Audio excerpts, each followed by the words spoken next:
Hi guys, thanks for taking the class. I want to get started really fast and I want to get you guys up and running as soon as possible, so I'm not going to waste a bunch of time.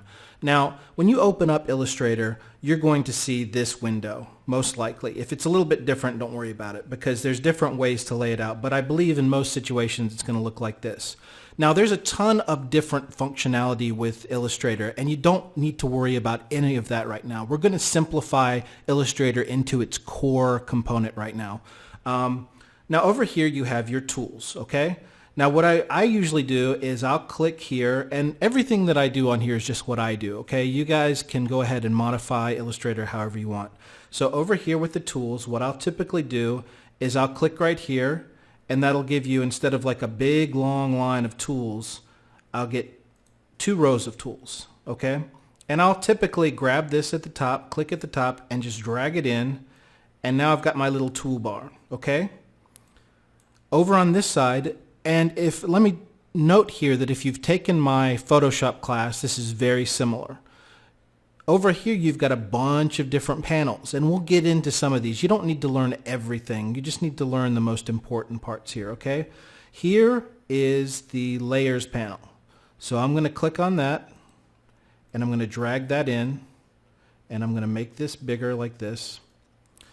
And now I'm going to open up a logo file, okay? So just to give you an idea, this is going to just show you what a vector file at its very basic form looks like.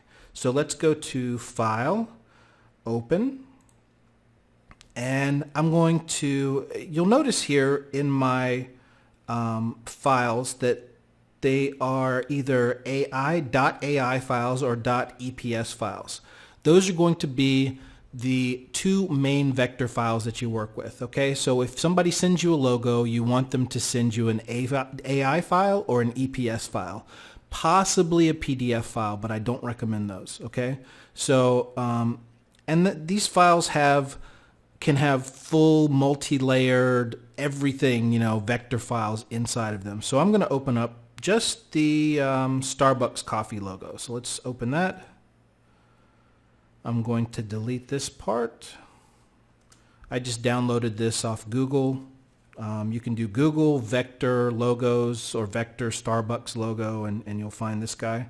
I'm going to hit Control plus to zoom in, plus, and I'll hit minus to go back, minus. In order to move this around, the artboard around, which is this white area, I'm going to hit the space bar, and this little hand will come up, and I can move it like that. And I'm going to click on this logo. So let's take a look. I have this, the selection tool. If you don't have this tool selected, just hit V, and that'll come there. Let's put it there, V, and there we go. Now let's look at this guy and what it's made of.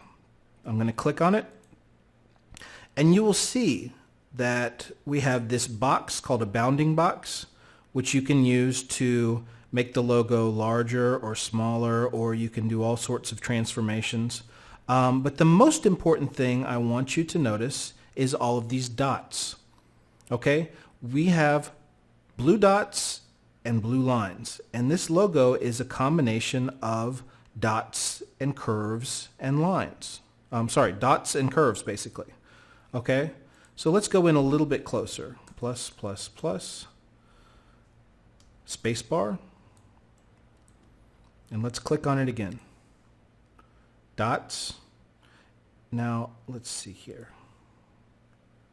Okay, we'll just leave it at that for now. This is the main thing that I want you to see from this class. This is what creates a vector file, is a series of anchor points and curves. And we're going to get into increasingly more complicated vector files as we go through this class. But that's the most important thing to realize. Illustrator is not a program for pictures. It's not a program for what's called raster files. And raster files are images that are created by a series of pixels put together, like you'll find in a picture, or like you'll find in an image from a movie or whatever.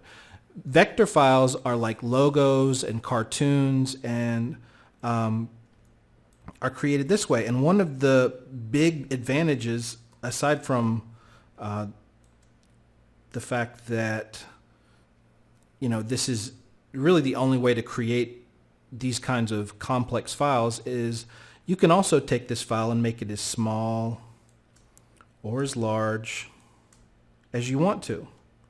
So when you're dealing with any sort of print documents or whatever, you want to have these vector files in there so that you can resize them to whatever you want. You can take this logo and put it on a giant billboard, or you can put it on a little cup or whatever. So that's just a very quick introduction to EPS and AI files and vector files, and I'm going to start out with the more basics in the next class. So thank you, and we'll see you there.